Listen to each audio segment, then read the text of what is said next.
Hello students, start करते हैं आज की वीडियो। कल की क्लास में हमारा गैस्ट्रुलेशन का जो टॉपिक था वो खत्म हो गया था। आज की क्लास में हम स्टार्ट करेंगे हमारा नया चैप्टर, सेकंड यूनिट का नेक्स्ट चैप्टर। देखिए बेटा, हम कंटिन्यूशन में पढ़ रहे हैं। सबसे पहले हमने क्लीवेज देखा, उसके बाद में क्लीवेज के द्वारा ब्लास्टुला का निर्माण, देन गैस्ट्रुला का निर्माण। अब हम पढ़ेंगे अतिरिक्त भ्रूणीय झिल्लियां अर्थात एक्स्ट्रा एम्ब्रियोनिक मेम्ब्रेन। ठीक है,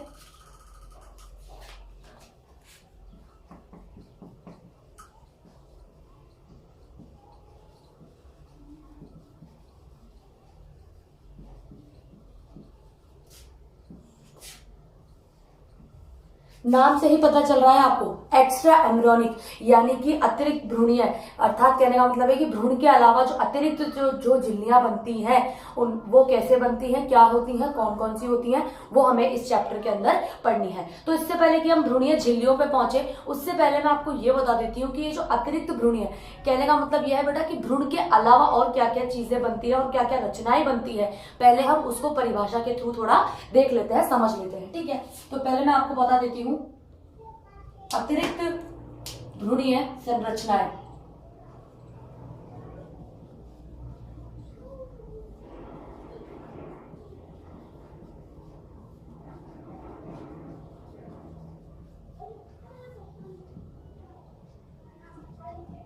ठीक है, तो फटाफट से इसकी परिभाषा देख लेते हैं कि भ्रूण का वह भाग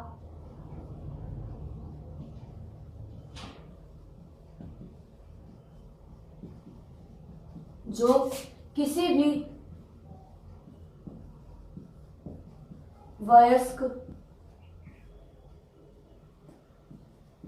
या अवयस्क का कोई कार्यकारी अंग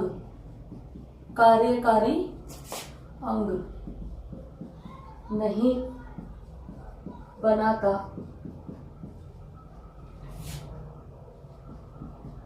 अतिरिक्त भ्रूणीय रचना कहलाता है। ठीक है, यानी कि भ्रूण किसी भी वयस्क का या अवयस्क का कोई कार्यकारी अंग नहीं बनाता, यानी कि आप ये नहीं कह सकते कि बेसिकली कोई ऐसा अंग बना रहा है जिसके बारे में आप पढ़ सकते हो। कोई कार्यकारी अंग नहीं बनाता, अनस्टेबल है ये। तो इस प्रकार की रचना को कहते हैं अतिरिक्त भ्रूणीय रचना। क्या कहते हैं? अतिरिक्त भ्रूणीय रचना। नाम से ही पता चल रहा है कि भ्रूण के अलावा जो रचना बनती है उन्हें क्या कहते हैं? अतिरिक्त भ्रूणीय रचना। तथा इस प्रकार का अनुकूलन अतिरिक्त भ्रूणीय अनुकूलन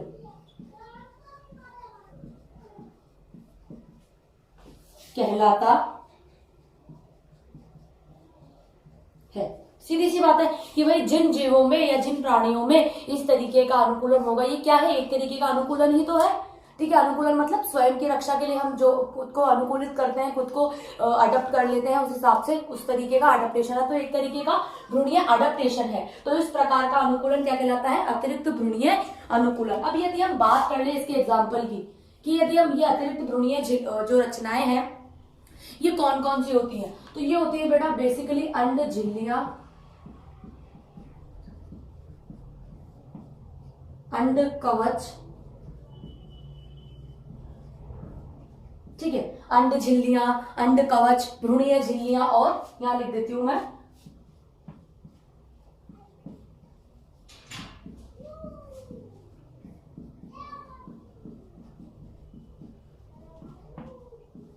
और फोर्थ है अपरा या प्लेसेंटा।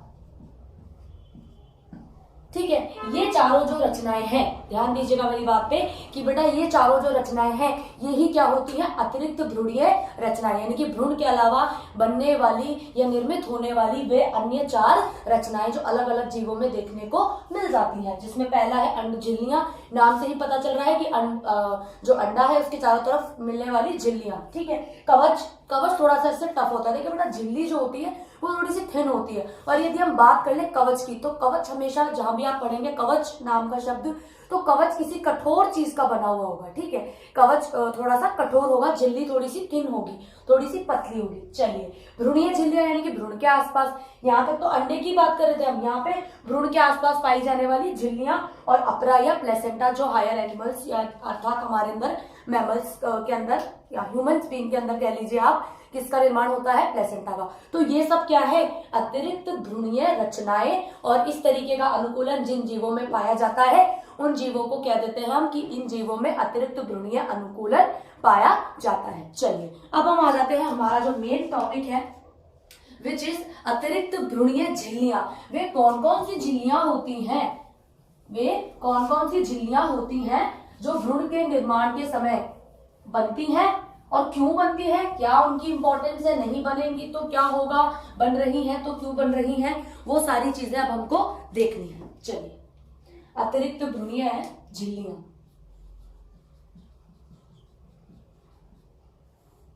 चलिए, अब इसकी परिभाषा देख लेते हैं। तो अतिरिक्त भ्रूणीय झिल्लियां भी आप समझ गए कि अतिरिक्त भ्रूणीय झिल्लियां वो हैं जो भ्रूण के अतिरिक्त जो है उपस्थित हो रही हैं। अच्छा, एक चीज इसमें आपको याद रखनी है कि जिन जीवों में या प्राणियों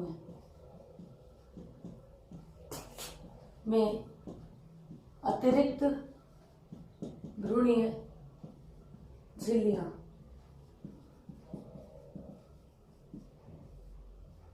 उपस्थित हो, उन्हें एक नाम दिया है बेटा, यानी कि वे जीव जिनमें अतिरिक्त भ्रूणीय झिल्लियां उपस्थित होती हैं उन्हें एमनियोटा, ये आपको याद रखना है। उन्हें क्या कह देते हैं बेटा, उन्हें कह देते हैं एमनियोटा, उन्हें एमनियोटा। और जस्ट इसके ऑपोजिट, अच्छा पहले इसके एग्जांपल देख लेते हैं हम कि यदि हम एमनियोटा के एग्जांपल की बात करें, यानी कि अतिरिक्त भ्रूणीय झिल्लियां किन किन जो है जीवों में उपस्थित होती हैं, किन किन वर्ग के जीवों में उपस्थित होती हैं, तो वो किन में होती हैं, रेप्टाइल्स, एवीज, ठीक है। बेसिकली यदि हम देखें तो रेप्टाइल्स, एवीज और मैमल्स। चलिए, ये तो हमने बात कर ली एमनियोटा की। अब हम बात कर लेते हैं कि सभी में तो ये होंगे नहीं, तो जिनमें ये नहीं होती, जिनमें ये अनुपस्थित, ठीक है, इसका अर्थ होता है अनुपस्थित, यानी कि जिनमें अतिरिक्त भ्रूणीय झिल्लियां उपस्थित नहीं है, ऐसे जीवों को क्या कह देते हैं, ऐसे जीवों को कह देते हैं एमनियोटा। क्या कह देते हैं, एमनियोटा, यानी कि एमनियोटा तो वो हो गई जिनमें अतिरिक्त भ्रूणीय झिल्लियां उपस्थित हैं, और एमनियोटा वो हो गई जिनमें अतिरिक्त भ्रूणीय झिल्लियां उपस्थित नहीं है। अब यदि हम बात कर ले एमनियोटा के एग्जाम्पल की, तो ये होते हैं आपके साइक्लोस्टोम्स, ठीक है, फिशेस, ठीक है, और एम्फीबियंस। यानी कि इन सभी जीवों के अंडों में इस प्रकार की जो भ्रूणीय जो झिल्लियां होती हैं वो अनुपस्थित होती हैं, तो इसीलिए इन जीवों को नाम दे दिया हमने एमनियोटा, मतलब कि ये एमनियोटा नहीं है। क्यों? क्योंकि इनमें अतिरिक्त भ्रूणीय झिल्लियों की का निर्माण जो है वो नहीं हो रहा। बेसिकली आपको इनके एग्जाम्पल्स याद रखने हैं कि एमनियोटा के एग्जाम्पल्स क्या है और एमनियोटा के एग्जाम्पल्स क्या है। चलिए, अब यदि हम बात कर ले कि ये भ्रूणीय जो झिल्लियां हम बोल रहे हैं ये करती क्या है, ठीक है, क्या इनका फंक्शन है, तो फटाफट से इनका फंक्शन भी देख लेते हैं हम, ठीक है। कि अब भाई देखिए, कोई भी चीज यदि शरीर में निर्मित हो रही है तो उसका कुछ ना कुछ तो कार्य होगा, तो इसका क्या कार्य है वो देख लेते हैं। तो हम फंक्शन पे आ जाते हैं इसके।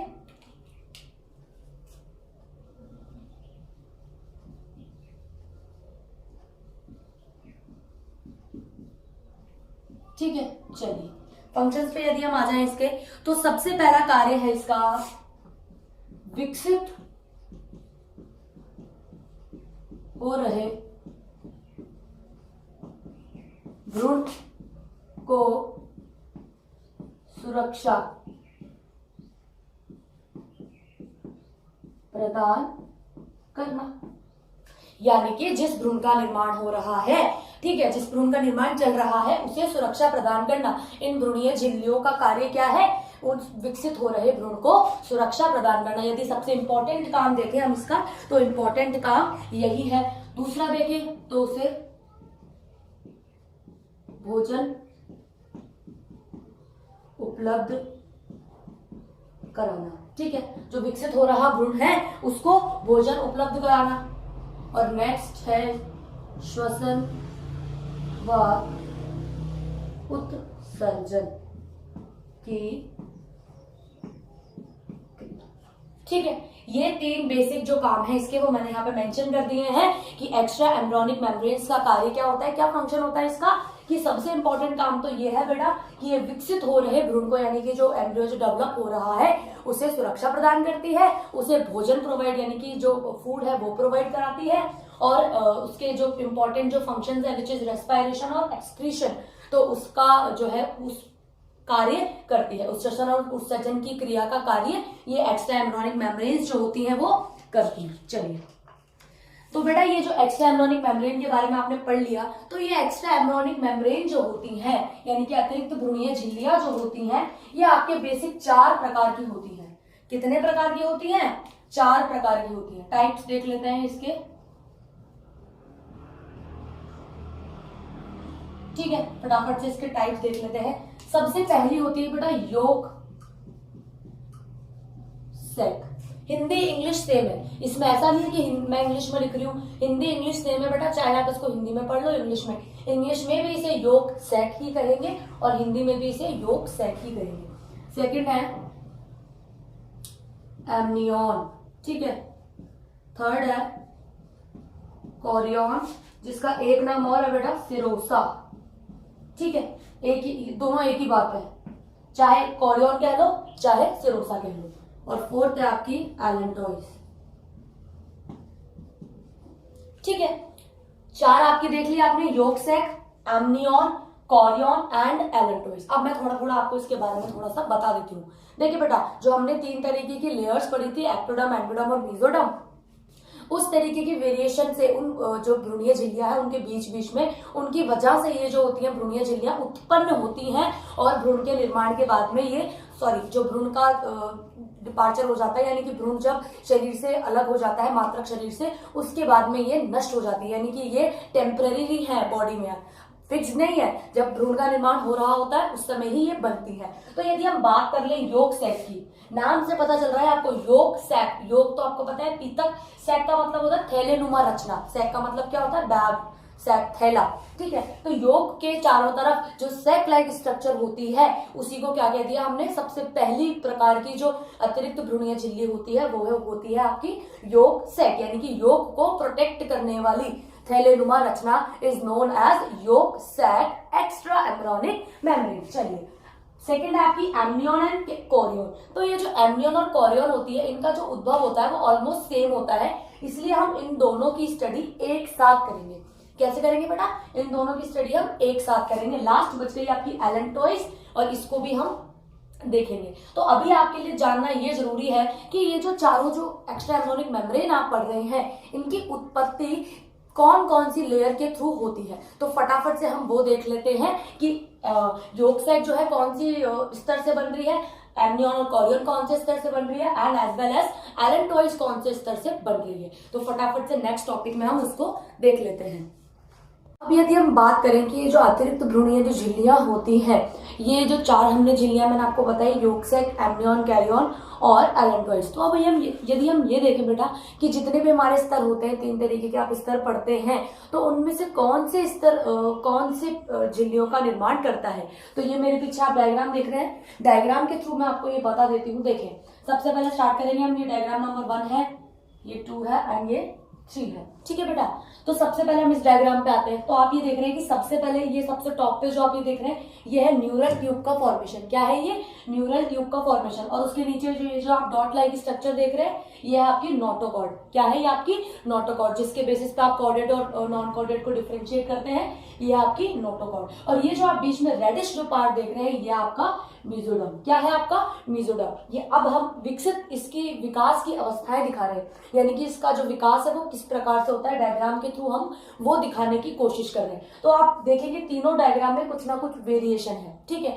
तो पहले डायग्राम में आपने देख लिया ये क्या है, neural tube. Second, this is notochord and the reddish part is known as mesoderm, ठीक है। अब आगे जाके देखते हैं इस डायग्राम में, तो सेम है, ये है आपकी न्यूरल ट्यूब, ठीक है, और ये क्या है आपकी नोटोकॉर्ड। चलिए अब यदि हम बात कर ले इसकी, तो ये बेटा ये आप देखेंगे बीच में इसके ये ग्रीनिश जो है ये डेवलपमेंट हो गया, ठीक है, यानी कि अब इसने विकास जो है करना शुरू कर दिया, और यही मीजोडर्म अब क्या कहला रही है, सोमैटिक मीजोडर्म। क्या कहला रही है, सोमैटिक मीजोडर्म। ये आप देख रहे हैं बीच में इसमें ये गैप आने लग गया है ग्रीनिश कलर का, यानी कि भ्रूणीय झिल्लियां जो है उनके निर्माण की क्रिया जो है वो शुरू हो गई है। वो हम आगे देखते हैं अभी कि कौन सा स्तर किस प्रकार की भ्रूणीय झिल्ली का निर्माण करता है। पहले इसको डायग्राम से जो इसके वेरिएशंस है वो समझने की कोशिश हम करते हैं, ठीक है। तो ये इस प्रकार जो इसने मीजोडर्म का निर्माण कर लिया, उस मीजोडर्म का नाम है सोमैटिक मीजोडर्म। ये जो आपको नीचे की तरफ दिख रही है ये है सोमैटिक मीजोडर्म, और इस ग्रीनिश पार्ट के जो ऊपर की जो मीजोडर्म है वो है आपकी स्प्लैंक्निक मीजोडर्म। क्या है आपकी? स्प्लैंक्निक मीजोडर्म। दोनों में अंतर है, ये जो ग्रीनिश पार्ट है इसके ऊपर की जो मीजोडर्म है वो है स्प्लैंक्निक मीजोडर्म, और जो इसके नीचे वाली जो मीजोडर्म है वो है आपकी सोमैटिक मीजोडर्म। नेक्स्ट आ जाते हैं, यही सोमैटिक मीजोडर्म जो है आगे जाके बनाएगी सोमैटोप्लूर। क्या बनाएगी? सोमैटोप्लूर। और यही जो आपकी स्प्लैंक्निक मीजोडर्म थी वो आगे जाके बनाएगी स्प्लैंक्लोप्लूर। और इस तरह से ये जो रचना है ये आप देखेंगे तीनों रचनाओं में कुछ ना कुछ अंतर है, ठीक है। तो यही है आपके भ्रूणीय झिल्लियों के निर्माण की क्रिया इस प्रकार से कुछ शुरू होती है। अब यदि हम बात कर ले तो 4 हमने मेम्ब्रेन्स पढ़ी है, जो हमने 4 अतिरिक्त भ्रूणीय झिल्लियां पढ़ी हैं, yolk sac, amnion, chorion, allantois and allantois, यानी कि ये जो 4 हमने जो भ्रूणीय झिल्लियां पढ़ी है इनका निर्माण इन चारों में से, ये जो हमने डायग्राम पढ़ा है इनमें से किस किस भाग से कौन कौन सी झिल्ली बनती है। तो सबसे पहले हम आ जाते हैं यॉर्क सैक और एलेंटोइड पे, ठीक है। सबसे पहले जो मैंने यहाँ लिखा है वो है यॉर्क सैक और एलेंटोइड। तो ये जो यॉर्क सैक और जो एलेंटोइड होती है इसका निर्माण होता है एम्ब्रियोनिक एंडोडर्म और स्प्लैंक्नोप्लूर से, यानी कि एंडोडर्म और स्प्लैंक्नोप्लूर मिलकर क्या बनाते हैं? यॉर्क सैक और एलेंटोइड, ठीक है। यॉर्क सैक और एलेंटोइड आप एक साथ पढ़ेंगे, एमनियन, कैरियन आप एक साथ पढ़ेंगे, ये मैं आपको पहले ही बता चुकी हूँ। तो ये आपको पता होना चाहिए कि जो यॉर्क सैक है और जो एलेंटोइड है वो विकसित हो रहे भ्रूण की एंडोडर्म और स्प्लैंक्नोप्लूर के द्वारा निर्मित हुई रचना है, ठीक है। ये आपको याद रखना है। स्प्लैंक्नोप्लूर क्या है? वही जो स्प्लैंक्निक मीजोडर्म के द्वारा जिसका निर्माण हुआ है, ठीक है। तो एलेंटोइड और यॉर्क सैक अब आपको समझ में आ गया। नेक्स्ट हम चलते हैं जो 2 हमारी बच गई है, which is amnion and chorion, ठीक है। एमनियन एंड कॉरियन,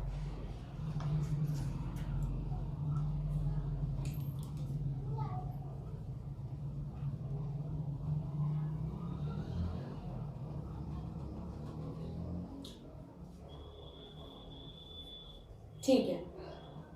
अब एंडोडर्म के द्वारा तो आपकी वो वाली जो इससे पहले जो हमने पढ़ी वो निर्मित हो गई थी। तो इसका निर्माण किसके द्वारा होता है? इसका निर्माण होता है फ्रॉम एम्ब्रियोनिक एक्टोडर्म